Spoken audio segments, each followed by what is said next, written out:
નમસ્કાર વિદ્યાર્થી મિત્રો, લિબર્ટી સ્કૂલ દ્વારા આયોજિત ઓનલાઈન વિડિયો લેક્ચરમાં તમારું ફરીવાર સ્વાગત છે। તો વિદ્યાર્થી મિત્રો, આપણે ધોરણ 12 સાયન્સમાં પ્રકરણ 4 રાસાયણિક ગતિકી એની ચર્ચા કરતા હતા। લાસ્ટ વિડિયો લેક્ચરમાં આપણે પ્રક્રિયાક્રમ અને આણ્વિકતા વિશે તફાવત જોયો હતો। ક્લિયર છે? હવે આપણે આગળ જઈએ છીએ તો આપણને બે ત્રણ દાખલા આપેલા છે। દાખલા આપણે થોડા ગણી લઈએ, પછી આપણે આગળ થિયરી તરફ જઈશું। ઉદાહરણ નંબર 4.2 बराबर ध्यान आपजो। CCl4 નું નામ શું થાય? Carbon tetrachloride. કાર્બન ટેટ્રાક્લોરાઇડ માં N2O5 નું 318 કેલ્વિન તાપમાને વિઘટન દ્રાવણમાં N2O5 ની સાંદ્રતાનું નિયંત્રણ કરી બનાવવામાં આવ્યું છે। બરાબર, એ ખાલી આપણને માહિતી આપેલી છે। N2O5 ની સાંદ્રતા કેટલી આપેલી છે? 2.33। તો શરૂઆતની સાંદ્રતા કેટલી છે? 2.33। 184 મિનિટ પછી સમય આપેલો છે। 184 મિનિટ પછી એ સાંદ્રતા 2.33 માંથી ઘટી અને 2.08 થાય છે। બરાબર, પ્રક્રિયા સમીકરણ આપેલું છે। તો આપણને સરેરાશ વેગ ગણવાનો કીધો છે, અને એ પણ વેગ 3 સ્ટેપમાં, કલાકમાં ગણવાનો છે, મિનિટમાં ગણવાનો છે અને સેકન્ડમાં ગણવાનો છે। બરાબર, તો આપણે આની ધ્યાન આપજો। શરૂઆત કરીએ। આપણને શરૂઆતમાં એક પ્રક્રિયા સમીકરણ આપેલું છે। 2N2O5 it gives 4NO2 વત્તા O2। હવે આનો સરેરાશ વેગ લખવો છે। શું લખવું છે? સરેરાશ વેગ।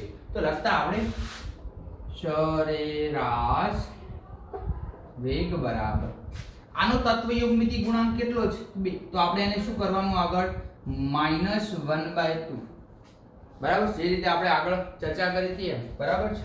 ડેલ્ટા કયું પ્રક્રિયક છે? N2O5/ડેલ્ટા T બરાબર। હવે શું આવશે? નિપજ ના લખવાના। તો નિપજનો NO2 છે એનો તત્વયુગ્મિતિ ગુણાંક કેટલો છે? તો +1/4। નિપજ છે તો હું પ્લસ બતાવું છું। શું મળશે? D NO2/dt બરાબર। હજુ એક નિપજ છે, શું છે આગળ? તત્વયુગ્મિતિ ગુણાંક 1 છે। तो 1 લખો કે ન લખો? ડેલ્ટા O2/ડેલ્ટા T બરાબર। તો સરેરાશ વેગ લખી દીધો। હવે આપણને સાંદ્રતા આપેલી છે કેટલી? અને 2.33 ml। તો આપણે એવું કહેવાનું છે કે T બરાબર 0 સમયે N2O5 ની સાંદ્રતા, T બરાબર 0 સમયે N2O5 ની સાંદ્રતા કેટલી આપેલી છે આપણને? 2.33 મોલ લીટર ઇન્વર્સ બરાબર છે। તો હવે સમય વધારો છો, કેટલો સમય કરો છો? તો 184 મિનિટ બરાબર છે। તો T બરાબર 184 અને પાછળ કયા એકમમાં આપેલી છે? મિનિટ સમયે N2O5 ની સાંદ્રતા બરાબર ઘટીને કેટલી થાય છે? 2.08। કેટલી થાય છે? 2.08 મોલ પ્રતિ લિટર અથવા મોલ લીટર ઇન્વર્સ બરાબર છે। તો મારે ડેલ્ટા T લખવો હોય તો લખી શકાય? હા। શું કરવાનું છે આપણે? T2 - T1 બરાબર। T2 એટલે કેટલી છે? 184 મિનિટ। શરૂઆતમાં કેટલી હતી? 0। તો ડેલ્ટા T બરાબર તમને શું મળશે? 184 મિનિટ બરાબર છે। એ જ રીતે આપણે અહીંયા પ્રક્રિયક જોવાનું છે। ડેલ્ટા R શોધવો હોય તો શું કરી શકશું? R2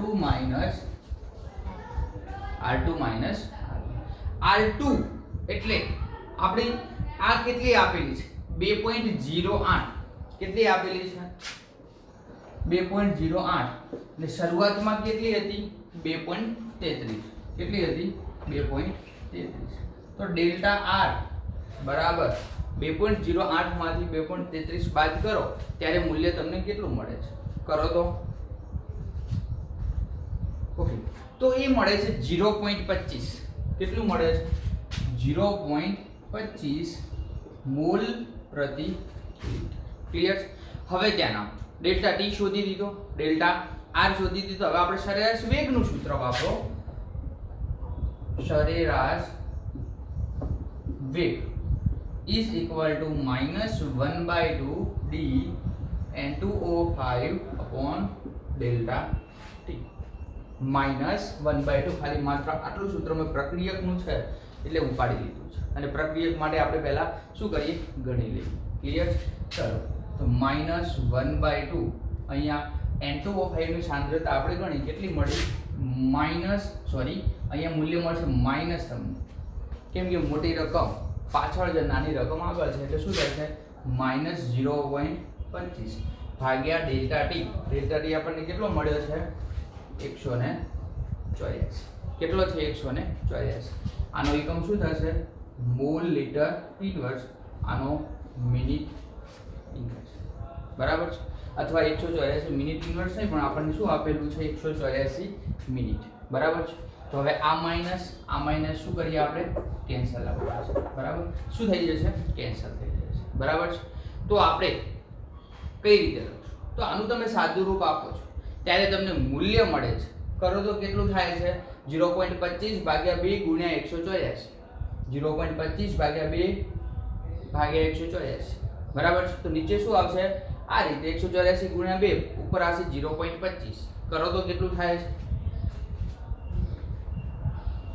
ચલો તો એ મૂલ્ય મળે છે તમને 6.793 into 10⁻⁴ એકમ મોલ લીટર ઇન્વર્સ મિનિટ ઉપર જશે તો મિનિટ ઇન્વર્સ બરાબર શું મળી ગયું આપણને સરેરાશ વેગ શું મળી ગયું સરેરાશ બરાબર છે હવે આપણે આ સરેરાશ વેગને સેકન્ડમાં ગણીએ બરાબર તો એક તો મિનિટમાં ગણ્યો કયા એકમમાં મિનિટમાં તો બીજું સરેરાશ વેગ શામાં સેકન્ડ બરાબર તો શું કરશું સેમ સૂત્ર -1/2 d N2O5 upon delta t બરાબર છે ચલો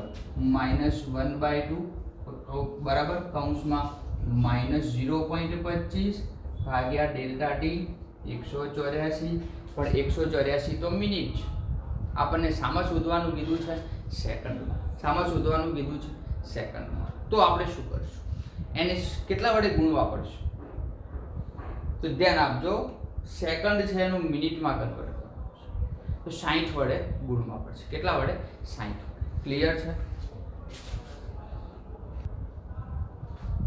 તો અહીંયા શું થશે ગુણ્યા 60 બરાબર હજુ આપણે થોડુંક આ માઈનસ ને કેન્સલ કરી દઈએ તો હજુ તમને હું સહેલું કરી આપું 0.25 ભાગ્યા 2 ગુણ્યા 184 ગુણ્યા 60 બરાબર 60 શામાં સેકન્ડમાં ફેરવવા માટે તો એ તમને કેટલું મળે છે કંઈક 1.13 ગુણ્યા 10⁻5 એકમ સેમ મોલ લીટર ઇન્વર્સ અહીંયા આવશે પાછળ સેકન્ડ ઇન્વર્સ બરાબર મિનિટ ઇન્વર્સ નહીં આવે અને ત્રીજો દાખલો આપણને એવું કીધું છે કે આ શામાં ગણો કલાકમાં તો સરેરાશ વેગ કલાકમાં સરેરાશ વેગ કલાકમાં બરાબર છે તો સેમ સૂત્ર RAV = -1/2 d N2O5 upon delta t -1/2 બરાબર dN2O5 -0.25 ભાગ્યા 184 પણ 184 તો મિનિટ છે આપણે 184 મિનિટ નથી આપણે કલાકમાં કન્વર્ટ કરવું છે તો આપણે શું કરશું એને 60 વડે ભાગી દઈશું ભાગ્યા શું કરશું 60 ભાગ્યા 60 તો આપણું નવું સૂત્ર શું બનશે માઈનસ કેન્સલ થઈ જશે તો પહેલા આવું લખી શકાય 0.25 ભાગ્યા 2 ગુણ્યા 184 ભાગ્યા 60 નીચે છેદનો છેદ ક્યાં જતો રહેશે અંશમાં તો 0.25 ભાગ્યા 2 ગુણ્યા 184 ગુણ્યા 60 0.25 ગુણ્યા 60 ભાગ્યા 2 ગુણ્યા 184 ક્લિયર તો તમે કરશો તો એકમ તમને લગભગ મૂલ્ય મળશે 4.076 ગુણ્યા 10⁻2 4.076 ગુણ્યા 10⁻2 એકમ લખવો ફરજિયાત છે મોલ લીટર ઇન્વર્સ કલાક ઇન્વર્સ તો એકમ શું આવશે mall litre inverse H inverse, બરાબર છે. તો આ દાખલો આ રીતે ગણી શકાય છે. પરીક્ષા માટે આઈએમપી દાખલો. ક્લિયર? તો ફરીવાર તમે લખી નાખો, પછી આપણે બીજા દાખલા તરફ જઈએ. ક્લિયર છે?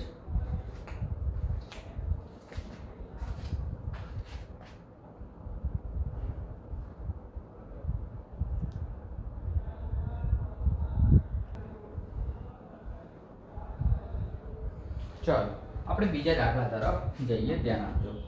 આર વિરુદ્ધ પી માટે આર ની સાંદ્રતા 0.03 થી ઘટીને 0.02 મોલર 25 મિનિટમાં થાય છે. તો સમય અને સેકન્ડમાં સરેરાશ વેગ ગણો. તો આપણને એક પ્રક્રિયા આપેલી છે, કઈ? આર વિરુદ્ધ પી, બરાબર. તો આમાં આર શું દર્શાવે છે? પ્રક્રિયા. તો સરેરાશ વેગ બરાબર તત્વયુગ્મિતિ ગુણાંક કેટલો છે? 1. તો લખવાની જરૂર નથી, તો માઈનસ dr/ડેલ્ટા t, બરાબર. પણ આપણે પહેલા શું શોધી દઈશું? ડેલ્ટા r બરાબર r2 માઈનસ r1. r2 કેટલી આપેલી છે? 0.02.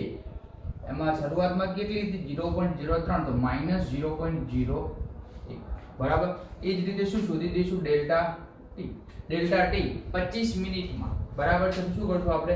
t2 minus t1. શરૂઆતમાં 0 મિનિટ હતું, એમાંથી 25 મિનિટ થાય છે, તો ડેલ્ટા t બરાબર કેટલું થશે? 25 મિનિટ. હવે આપણને સરેરાશ વેગ ગણવાનું કીધું છે, સમય અને સેકન્ડ. તો સેમ સૂત્ર, સરેરાશ વેગ બરાબર માઈનસ dr/ડેલ્ટા t, બરાબર. માઈનસ dr, r નું મૂલ્ય શું છે? માઈનસ 0.01 ભાગ્યા t, ડેલ્ટા t એટલે 25 મિનિટ. પણ માઈનસ માઈનસ શું થઈ જશે? પ્લસ. શું થઈ જશે? પ્લસ. એટલે 0.01 ભાગ્યા 25 મિનિટ, બરાબર છે. તો એનું તમે સાદું રૂપ આપો છો તો તમને મૂલ્ય મળે છે 4.0 ગુણ્યા 10 ની માઈનસ 4. એકમ શું આવશે? Mall litre inverse. નીચે શું છે? મિનિટ. ઉપર જશે એટલે મિનિટ ઇન્વર્સ. પણ આપણને ફરીવાર સેકન્ડમાં ગણવાનું કીધું છે. શું સામાન ગણવાનું કીધું છે? સેકન્ડમાં. તો શું કરશું આપણે? ડાયરેક્ટ. તો આ જ રીતે સરેરાશ વેગ સેકન્ડમાં, અહીંયા લખી શકાય મિનિટમાં, અહીંયા સરેરાશ વેગ સેકન્ડમાં, તો માઈનસ dr/ડેલ્ટા t, બરાબર. r શું દર્શાવે છે? પ્રક્રિયા. તો અહીંયા કિંમતો મૂકીએ, તો અહીંયા માઈનસ 0.01 25 છે, અને સેકન્ડમાં ફેરવવા માટે આપણે શાના વડે ગુણશું? સોરી, 60 વડે. શાના વડે? 60 વડે, બરાબર છે. 25 મિનિટનું સેકન્ડમાં ફેરવવું હોય તો શાના વડે ગુણીએ છીએ? 60 વડે. તો સાદુરૂપ આપો છો તો શું થશે? માઈનસ માઈનસ પ્લસ 0.01 ભાગ્યા 25 ગુણ્યા 60. ચલો સાદુરૂપ આપો, કેટલું મૂલ્ય મળે છે? તો એ મૂલ્ય તમને મળે છે 6.67 into 10⁻⁻. કેટલી ઘાત થાય છે? ચેક કરો તો -5 mall litre inverse second. Clear?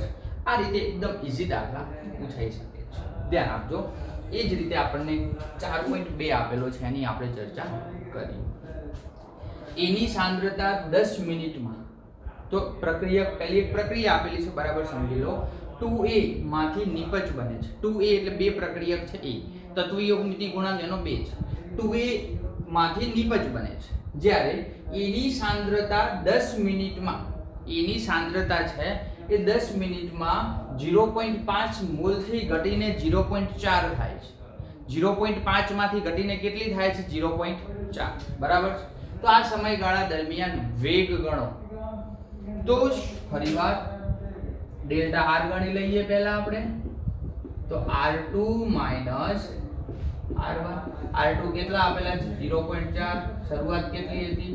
-0.1 mall litre inverse. Delta t બરાબર 10 મિનિટમાં. તો 10 મિનિટ તો યાદ રાખવાનું છે કે આપણે શું કરશું? t2 માઈનસ t1 10 મિનિટમાં શરૂઆતમાં કેટલી હતી 0 તો ડેલ્ટા t બરાબર કેટલી મળે છે 10 મિનિટ. શું ગણવાનું કીધું સરેરાશ વેગ બરાબર આગળ માઈનસ, કારણ કે આપણને પ્રક્રિયકનું ગણવાનું કીધું છે, આગળ માઈનસ પણ તત્વયુગ્મથી ગુણાંક છે 2 એટલે -1/2 d a upon d -1/2 e નું મૂલ્ય સોરી અહીંયા આપણે શું લેશું r તરીકે શું છે a બરાબર છે. તો તમે a લેશો પણ એનું અહીંયા r2 r1 નહીં કરી a2 a1 કરશો બરાબર છે તો પણ ચાલશે ને r2 r1 કરશો કારણ કે r પ્રક્રિયક દર્શાવવાનું પ્રક્રિયકનું નામ અહીંયા આપેલું છે. ક્લિયર છે? તો એ મૂલ્ય આપણને કેટલું મળે છે -0.1 ભાગ્યા ડેલ્ટા t કેટલું છે 10 માઈનસ માઈનસ શું કર દો પ્લસ એટલે 0.1 ભાગ્યા 2 ગુણ્યા 10 0.1 ભાગ્યા 2 ગુણ્યા 10 બરાબર. તે મૂલ્ય તમને મળે છે 5 ગુણ્યા 10 ની -3 mall litre inverse minute mall litre inverse minute. આ રીતે આવા દાખલા પરીક્ષામાં વારંવાર રિપીટ થતા હોય છે. એકદમ ઈઝી છે. 3 દાખલા એક જ સૂત્રના એક જ કોન્સેપ્ટના આપણે ગણ્યા છે. ક્લિયર છે? ચલો ફટાફટ આટલું લખી લો પછી આપણે લખાણ સંબંધિત બીજા દાખલા તરફ જઈએ.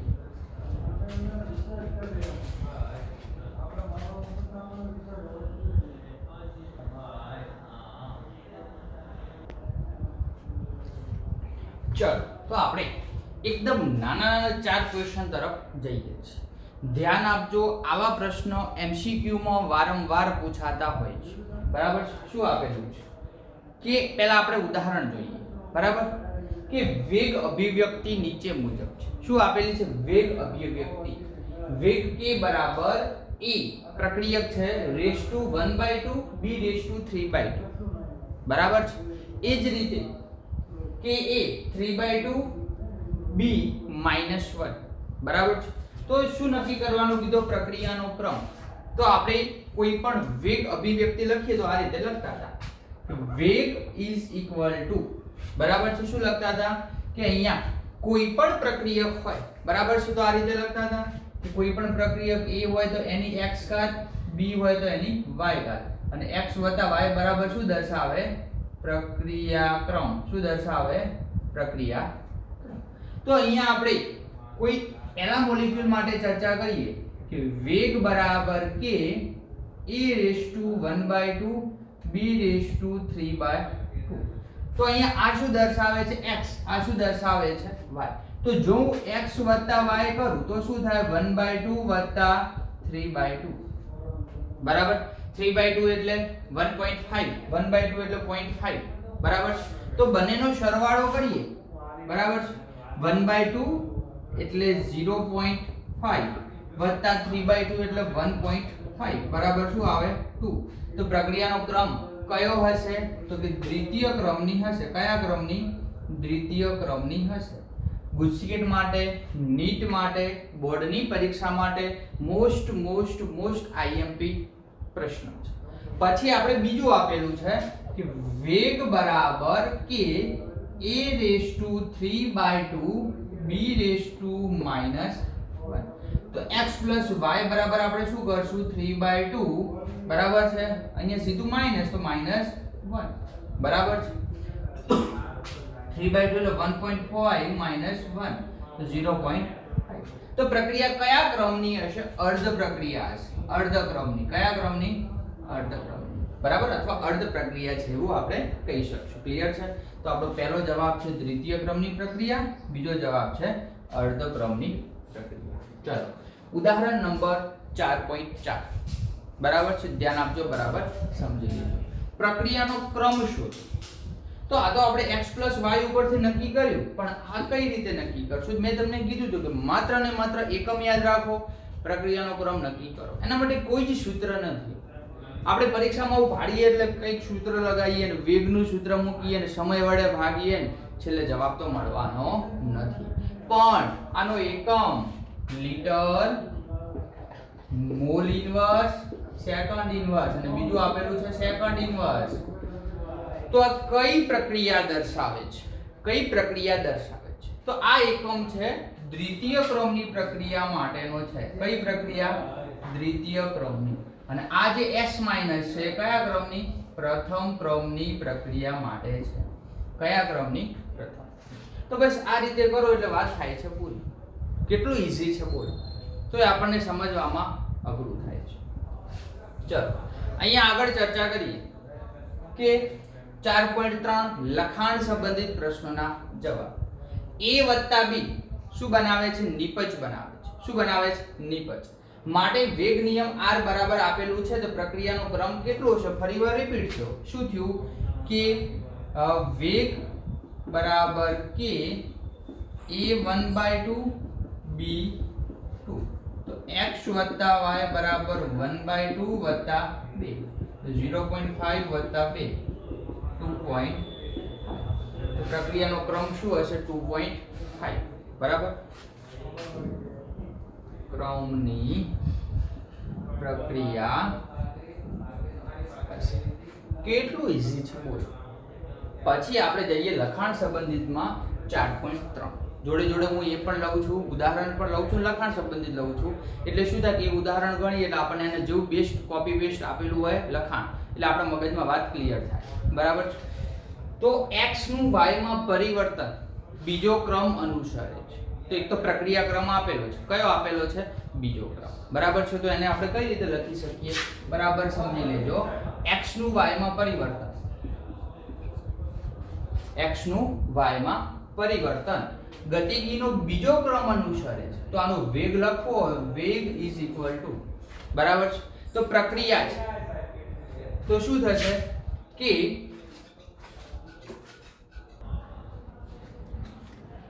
ચલો x વિરુદ્ધ y તો x માંથી y બને છે. તો વેગ બરાબર વેગ લખવો હોય તો શું લખી શકાય? તો આવું લખી શકાય કે x² શું લખી શકાય કે x². સ્ક્વેર કેમ લખ્યો? કે અહીંયા શબ્દ વાપરેલો છે x માંથી y એ દ્વિતીય ક્રમ અનુસરે છે. કયો ક્રમ અનુસરે છે? દ્વિતીય ક્રમ. તો મેં ઉપર આગળ x મૂક્યું. હવે શું કીધું છે? x ની સાંદ્રતા 3 ગણી કરતા, x ની સાંદ્રતા 3 ગણી કરવાની કીધી, 3 વડે ગુણવાના છે. તો શું થશે? વેગ = કે 3 ગણી કરું એટલે 3 વડે ગુણી દઉં અને સ્ક્વેર. બરાબર છે. તો 3 નો સ્ક્વેર કેટલો થાય? 9k x². બરાબર છે. તો હવે અહીંયા મને આ નવો વેગ મળે છે. જૂનો વેગ હતો k x². બરાબર છે. તો હું આને ભાગી દઉં છું. દાખલા તરીકે હું આવું કરું r2 / r1 બરાબર r2 બરાબર નવો વેગ શું મળ્યો? 9k x² / r1 k x². બરાબર. તો આ કેન્સલ આઉટ તો શું મળે છે આપણને? 9 જવાબ મળે છે. તો x ની સાંદ્રતા 3 ગણી કરતા, x ની સાંદ્રતા 3 ગણી કરતા વેગ અથવા y ના નિર્માણમાં કેવી અસર થશે? તો નવો વેગ y નો વેગ 9 ગણો મળે છે. કેટલા ગણો? 9 ગણો મળે છે. એકદમ ઈઝી રીતથી આવી રીતે પરીક્ષામાં વારંવાર પૂછાતું હોય છે. ક્લિયર? તો આપણે શું જોયું? ઉદાહરણ 4.3 આગળ 4.4 લખાણ સંબંધિત અને લખાણ. હવે આપણે બહુ મસ્ત ક્વેશ્ચન તરફ જવાનું છે. શૂન્ય ક્રમની પ્રક્રિયા. ક્લિયર છે આટલું? ઓકે, ચલો ફટાફટ લખી નાખો.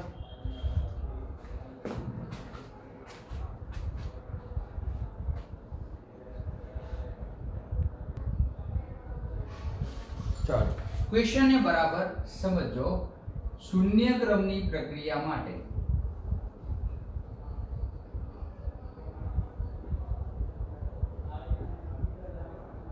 સંકલિત વેગ સમીકરણ તારો.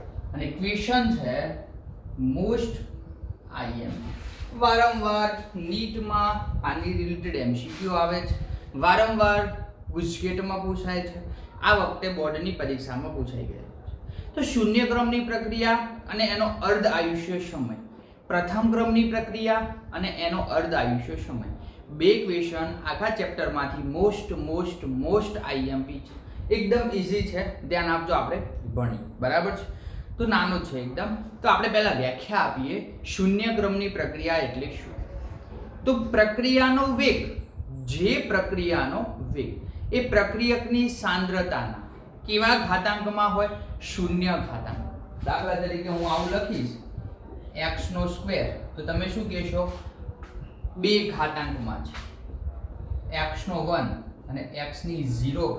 તો x શું દર્શાવે છે? પ્રક્રિયાનો ક્રમ દર્શાવે છે. તો હું હવે એવું કહીશ કે પ્રક્રિયાનો વેગ એ પ્રક્રિયકની સાંદ્રતાના શૂન્ય ઘાતાંકમાં હોય. કેવા ઘાતાંકમાં હોય? શૂન્ય ઘાતાંકમાં હોય. તો આવી પ્રક્રિયાને શૂન્ય ક્રમની પ્રક્રિયા કહે છે. બરાબર? પ્રક્રિયાનો વેગ પ્રક્રિયકની સાંદ્રતાના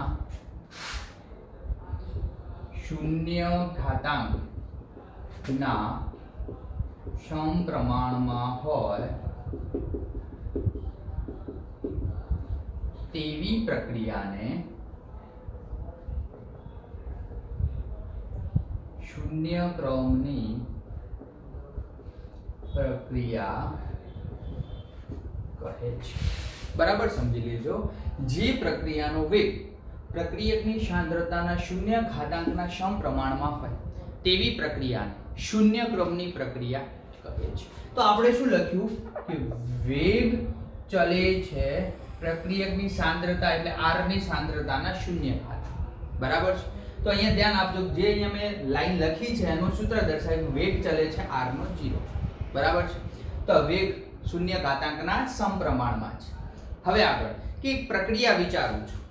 દાખલા તરીકે r વિરુદ્ધ p પ્રક્રિયકમાંથી નિપજ બને છે. એ શૂન્ય ક્રમની પ્રક્રિયા છે. શૂન્ય ક્રમની પ્રક્રિયા છે. તો એનો વેગ લખવો છે. તો r વિરુદ્ધ p શૂન્ય ક્રમની પ્રક્રિયા છે. તો વેગ શું લખી શકાય? વેગ માઈનસ, કારણ કે પ્રક્રિયક માટે લખું છું dr/dt. વેગ માઈનસ dr/dt. બરાબર છે? k r0. ક્યાંથી આવ્યું? તો વેગ બરાબર આ લખ્યું, ચલે છે દૂર કરીને અચળાંક મૂક્યો કે r0 એનું a. k બરાબર શું? સપ્રમાણતા અચળાંક. પણ r0 બરાબર શું થાય? r0 બરાબર 1. તો આપણું સમીકરણ કેવું બને છે? વેગ માઈનસ dr/dt k. આને હું સમીકરણ નંબર 1 કહી દઉં છું. બરાબર? આના બરાબર 1 થઈ ગયું છે. લખો કે ન લખો કઈ ફરક પડવાનો નથી. બરાબર છે? હવે શું કરશો કે આ dt ને આ બાજુ લઈ જાઓ તો શું થશે? Minus dr k dt minus dr k dt.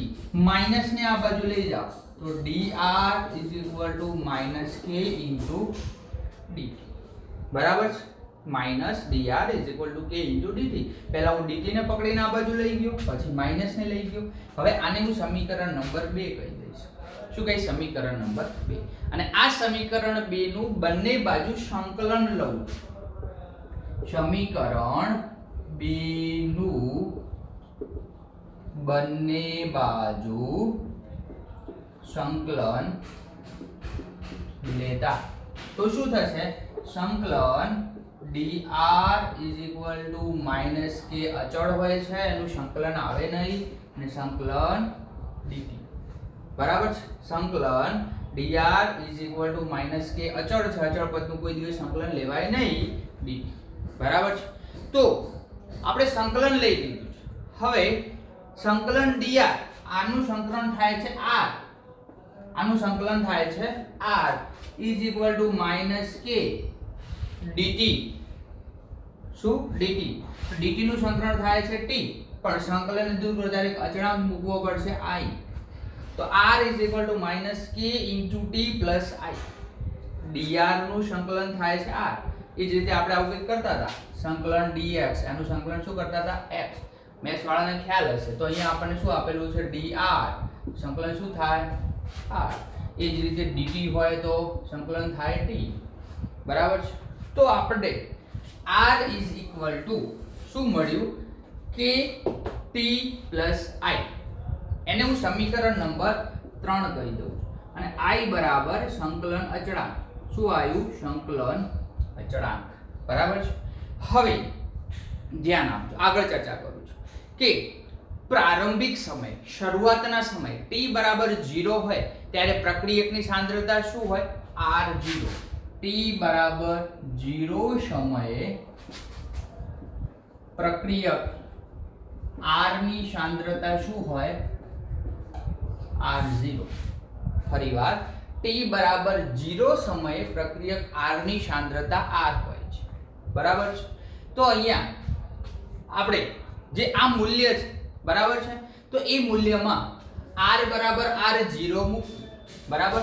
તો r બરાબર r0, બરાબર, r બરાબર r0 સમીકરણ નંબર 3 માં મૂકતા, સમીકરણ 3 માં મૂકતા, તો સમીકરણ 3 શું હતું આપણું? r બરાબર શું મૂકી દઈશ? r0 is equal to minus k into t plus i. બરાબર છે? પણ અહીંયા આપણને સમય શું કીધો છે? શૂન્ય. સમય શું છે? શૂન્ય. બરાબર છે? સમય શૂન્ય છે તો શું કરશું આપણે? r0 is equal to minus k0 plus i. હવે આ 0 સાથે આનો ગુણાકાર 0 બની જશે, તો આવું બન્યું r0 બરાબર શું વધ્યું? i. તો i નું મૂલ્ય શું મળે છે? r0 મળે છે. શું મળે છે? r0. બરાબર છે? આને હું અથવા તમારું જે આ સમીકરણ છે, બરાબર છે, એને હું સમીકરણ નંબર કહી દઉં છું 4. પણ આની અંદર, આ સમીકરણ નંબર 4 ની અંદર i બરાબર r0 મૂકું છું. શું મૂકું છું? i બરાબર r0. અથવા તમે એની કિંમત ચલો સમીકરણ નંબર 3 માં મૂકી દો એટલે વાત તમને થોડી સરળ રીતે સમજાશે. બરાબર છે? તો સમીકરણ નંબર 3 ની અંદર i બરાબર r0 મૂકતા, સમીકરણ નંબર 3 માં i બરાબર r0 મૂકતા, તો સમીકરણ 3 શું હતું? r બરાબર minus k into t plus i બરાબર શું મૂકી દઉં છું? r0. r is equal to minus k t r0. બરાબર છે? આને હું સમીકરણ નંબર 4 કહી દઉં. શું કહી દઉં છું? 4. બરાબર છે? હવે થોડુંક રીઅરેન્જ કરું છું. શું કરું છું? ફેરબદલી કરું છું. આને ઉપાડી અને આ બાજુ લઈ જવું તો શું થશે? r0 minus r.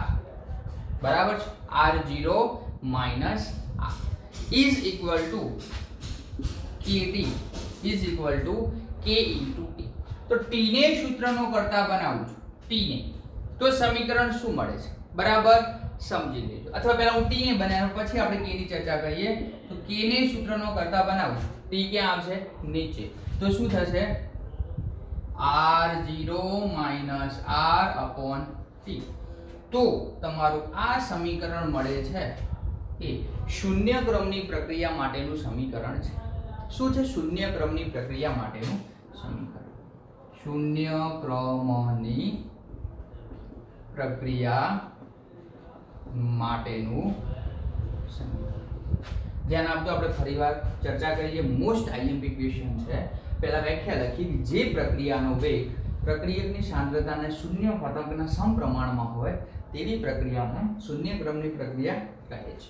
વેગ ચલે છે r0. તો એક પ્રક્રિયા આપણે વિચારી છે r વિરુદ્ધ p શૂન્ય ક્રમની છે, તો એનો વેગ લખ્યો છે, બરાબર, એની અંદર k r0. r0 બરાબર 1 લીધું, આને આખું ગાડી દીધું, શું વધ્યું? r0 k. બરાબર? તો આ dt ને આ બાજુ લઈ ગયા તો k dt. બરાબર? માઈનસ ને આ બાજુ લઈ ગયા તો માઈનસ. બંને બાજુ સંકલન લીધું તો dr નું સંકલન r, dt નું સંકલન t ઇઝ ઇક્વલ ટુ સંકલન દૂર કરીએ એટલે અચળાંક શું જોઈએ? i. તો એની અંદર કિંમતો મૂકી છે, આપણને આવું સમીકરણ મળે છે. બરાબર છે? તો આને આપણે શૂન્ય ક્રમની પ્રક્રિયા માટેનું સમીકરણ કહીએ છીએ. બરાબર છે? તો આટલું ક્લિયર છે. હવે આપણે આલેખ તરફ જઈએ. શાના તરફ? આલેખ તરફ। તો ધ્યાન આપજો, હું ચર્ચા કરું છું આલેખની। આલેખ પણ પરીક્ષામાં ગુજકેટમાં આ વખતે પણ પૂછાણું હતું, દર વખતે પૂછાય છે। આલેખ શાના વર્ષે શાનો દોરશો, ઢાળ શું મળે છે, આંતરછેદ શું મળે છે, બરાબર છે। તો આપણે એવી ચર્ચા કરવાની છે કે આપણું એક સમીકરણ હતું r ઇઝ ઇક્વલ ટુ આવું કંઈક હતું, r is equal to -k into t વત્તા r0। આ સમીકરણ મેળવ્યું હતું આપણે ક્યાં? હા, r is equal to -k t r0 સમીકરણ નંબર 4। એને આપણે સીધી રેખાનું સમીકરણ y બરાબર mx c સાથે સરખાઈએ। શાની સાથે? mx c, બરાબર છે।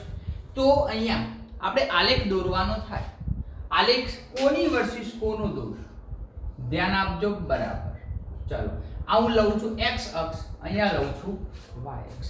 તો x અક્ષ ઉપર t લીધો છે, t એટલે શું? સમય। શું લીધો છે? સમય।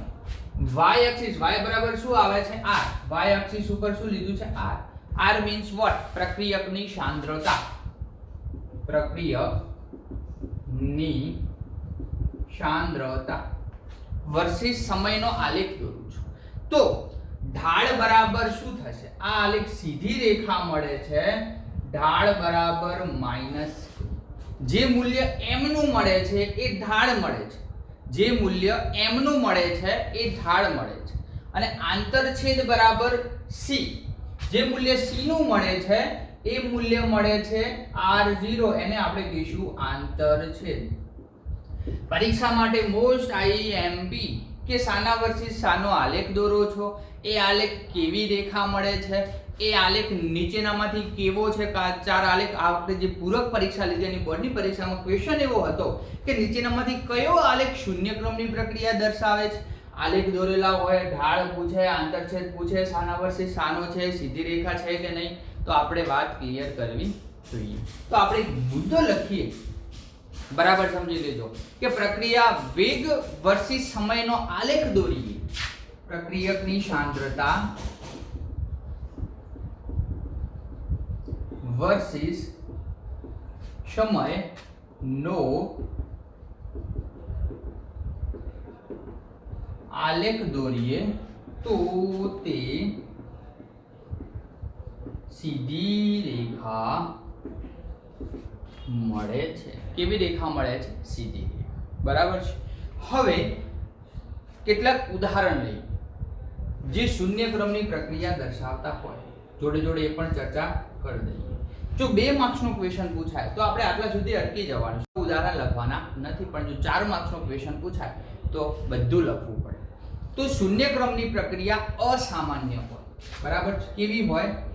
અસામાન્ય, બરાબર છે, યાદ રાખજો। બીજો મુદ્દો કે શૂન્ય ક્રમની પ્રક્રિયા એ હંમેશા જો વિશિષ્ટ પરિસ્થિતિ હોય તો જ થાય, નહીં તો શક્ય બનતી નથી। તો બીજો મુદ્દો શું?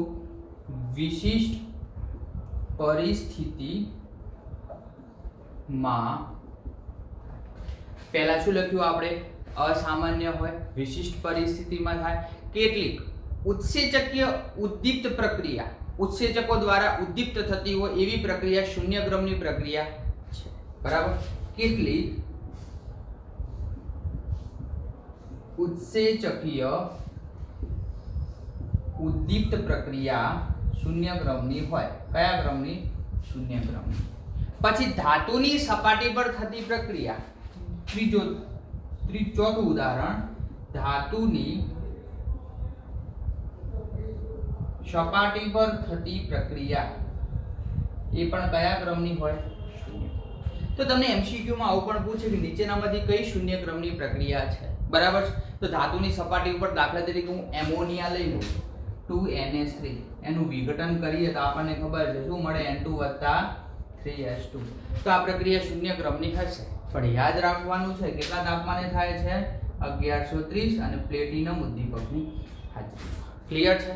તો પીટી શું છે? ઉદ્દીપક। તો કેટલીક ઉત્સેચકીય ઉદ્દીપ પ્રક્રિયા એ શૂન્ય ક્રમની પ્રક્રિયા છે, બરાબર છે। તો અહીંયા NH3 ની સાંદ્રતા બદલાતી નથી, NH3 છે એની સાંદ્રતા બદલાતી નથી, બરાબર છે। આગળ બીજું એક ઉદાહરણ લઈએ, ગોલ્ડની સપાટી પર ગોલ્ડની સપાટી પર HI નું ઉષ્મીય વિઘટન એ પણ કયા ક્રમની પ્રક્રિયા છે? શૂન્ય ક્રમની. કયા ક્રમની પ્રક્રિયા છે? શૂન્ય. તો 4 ઉદાહરણ લખ્યા છે અને સમજ્યા છે. બહુ મસ્ત છે, પરીક્ષામાં વારંવાર પૂછાય છે, ધ્યાન રાખવાનું છે. ફરીવાર આપણે ચર્ચા કરી દઈએ કે ઢાળ બરાબર શું મળે છે? -k આંતરછેદ બરાબર r. ક્લિયર છે? ઓકે, જોઈ લો.